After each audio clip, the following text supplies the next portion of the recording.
नमस्कार माझ्या गोड मैत्रिणींनो, मी उज्ज्वला तुमचं माझ्या चॅनलमध्ये स्वागत करत आहे। आज आपण चॉकोलावा उकडीचे मोदक करणार आहोत। आपण हा पारंपरिक पदार्थ करणार आहोत, परंतु त्याला एक नवीन ट्विस्ट देणार आहोत, तो म्हणजेच चॉकलेटचे मोदक। हे मोदक लहान मुलांनाही खूप आवडतील, कारण त्यामध्ये चॉकलेट असल्यामुळे। आता त्याची आपण कृती करूया। त्यासाठी कढईमध्ये 1 चमचा तूप टाकून त्यामध्ये 1 चमचा खसखस टाकून घ्या व ती थोडीशी भाजली की त्यामध्येच आपण बारीक किसलेलं खोबरं टाकून घेणार आहोत। हे खोबरं 1 वाटी टाकून घेतलं आहे, तर त्याचं आपण थोडंसं कलर चेंज होईपर्यंत आपण भाजून घेणार आहोत आणि त्यामध्येच थोडीशी पिठी साखर टाकणार आहोत। आपण हे डार्क कंपाऊंड चॉकलेट घेतलं असल्यामुळे आपण यामध्ये पिठी साखर टाकली आहे। तर त्यासाठी चॉकलेट हे डबल बॉईल करून पातळ करून घ्या। माझा हा शॉट मिस झाला आहे, तर ते डबल बॉईल करून आपलं हे चॉकलेट पातळ करून त्यामध्ये टाकून घेऊन थंड करायला ठेवा। आता आपण त्याचं सारण तयार झालं आहे। आता आपण त्याच्या पाऱ्या बनवूया। त्यासाठी गव्हाच्या पिठामध्ये मीठ टाकून तेल टाकून घ्या व ते पीठ घट्टसर मळून घ्या। हे पीठ चपातीच्या पिठापेक्षाही थोडं घट्ट मळायचं, म्हणजेच आपले हे मोदकाला छान कळ्या सुटतात। उकडीचे मोदक म्हटल्यानंतर आपल्याला तांदळाच्या पिठाचेच मोदक आठवतात। तसेही करता येतात, तुम्ही तांदळाच्या पिठाचेही मोदक करू शकता। त्यासाठी तांदळाच्या पिठाला उकड काढून घ्या आणि ते मळून त्याचे मोदक तयार करून घेऊ शकता। पण मी आज गव्हाच्या पिठाचे उकडीचे मोदक करणार आहे। हे मोदक आपण उकडल्यानंतर तळू शकतो। माझ्या गावाकडे म्हणजेच मराठवाड्यामध्ये अशाच गव्हाच्या पिठाचे उकडीचे मोदक तयार करतात, त्यामुळे मी आज हे मराठवाड्यात स्पेशल उकडीचे मोदक करत आहे। आता हे पीठ मी 10 मिनिटासाठी झाकून ठेवलं होतं। 10 मिनिटानंतर हे पीठ बघा छान मुरलं आहे, तरी मी त्याला तेल लावून आणखीन 5 मिनिटासाठी छान मळून घेतलं आहे। हे पीठ नंतर मळल्यानंतर आपले मोदक हे मऊ आणि सॉफ्ट होतात, त्यामुळे आपण हे पीठ थोडंसं मळून घ्यायचं, म्हणजेच आपले हे मोदक सॉफ्ट होतात आणि खायलाही चविष्ट लागतात। आणि हे मोदक तळल्यानंतर 2-3 दिवस आरामसात टिकतात। त्यामध्ये पाण्याचा थोडाही राहत नाही, त्यामुळे मोदक आपले हे टिकू शकतात। परंतु मी आज उकडून करणार आहे, म्हणजेच पौष्टिक पद्धतीने करणार आहे। तर आता या मोदकाच्या मी पुऱ्या लाटणार आहे।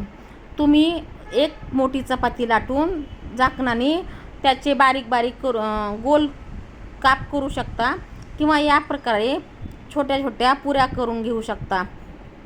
अशा पद्धतीने आपण एकसाथ पुऱ्या करून घेऊया। त्यासाठी मी छोटे छोटे पिठाचे गोळे बनवून घेतले आहे। हे गोळे मी आधी प्रथम एकत्र गोळे तयार करून घेतले आणि नंतर एक एक पुरी गव्हाचं कोरडं पीठ लावून लाटून घेतली आहे। बघा, असे मी छोटे छोटे गोळे करून घेतले आहे। आता हे गोळे झाल्यानंतर मी सर्व पुऱ्या लाटून घेतल्या। आता ह्या पुऱ्या लाटल्यानंतर आपण त्याचे मोदक करूया। त्यासाठी पुरीवरती डार्क कंपाऊंड चॉकलेटचे छोटे तुकडे टाकून घ्या। नंतर त्यामध्ये आपण तयार केलेलं सारण टाकून घ्या व वरती आणखीन एक चॉकलेटचा तुकडा टाकून घ्या व त्याला अशा प्रकारे खालून लांबपर्यंत कळ्या दाबून घ्या, म्हणजे आपल्या ह्या मोदकाला छान कळ्या सुटतात। बघा, हे अशा दाबल्यामुळे आपल्या मोदकाला किती छान कळ्या सुटल्या आहेत आणि आपल्या मोदकाचा आकारही छान झाला आहे। वरचं हे दाबून झाल्यानंतर वरचं हे एक्स्ट्रा पीठ काढून घ्या व आपले हे मोदक अशा प्रकारे तयार करून घ्या। मी अशा प्रकारे सर्व मोदक तयार करून घेत आहे.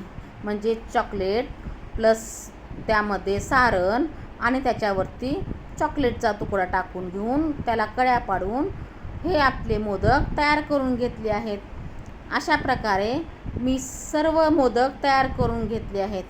एवढ्या सारणाचे माझे 11 मोदक तयार झाले आहेत. बघा किती छान मोदक होत आहेत आणि दिसायला किती टेम्पटिंग दिसत आहे. आणि ह्या पुऱ्या मी खूप पातळ लाटल्या आहेत. म्हणजेच आपल्या हा चॉकलेटची चव आपल्याला लागेल.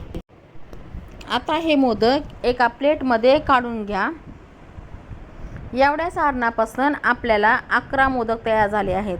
म्हणजेच एका वाटी खोबऱ्यापासून आपल्याला 11 मोदक तयार झाले आहेत आणि दिसतातही छान टेम्पटिंग. बघता क्षणी खावेसे वाटतील असे. आता हे मोदक आपण उकडून घेऊया. त्यासाठी पातेल्यामध्ये पाणी टाकून घ्या व चाळणीला तेल लावून ठेवा व हे मोदक एक एक करून थोड्या थोड्या अंतरावर ठेवून द्या. हे मोदक एकमेकाला चिटकू देऊ नका, नाहीतर ते काढताना आपले तुटून जातील.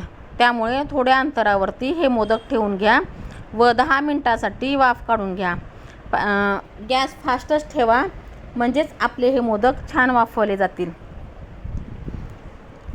आता वाफवल्यानंतर हे आपले मोदक चॉकलेटी कलरचे दिसतील आणि हे मोदक लहान मुलांनाही आवडतील, पण आपल्या गणपती बाप्पालाही आवडतील. आता याचा आपण नैवेद्य गणपती बाप्पाला दाखवूया. चला आता नैवेद्य दाखवल्यानंतर मी तुम्हाला हे मोदक कापून दाखवते.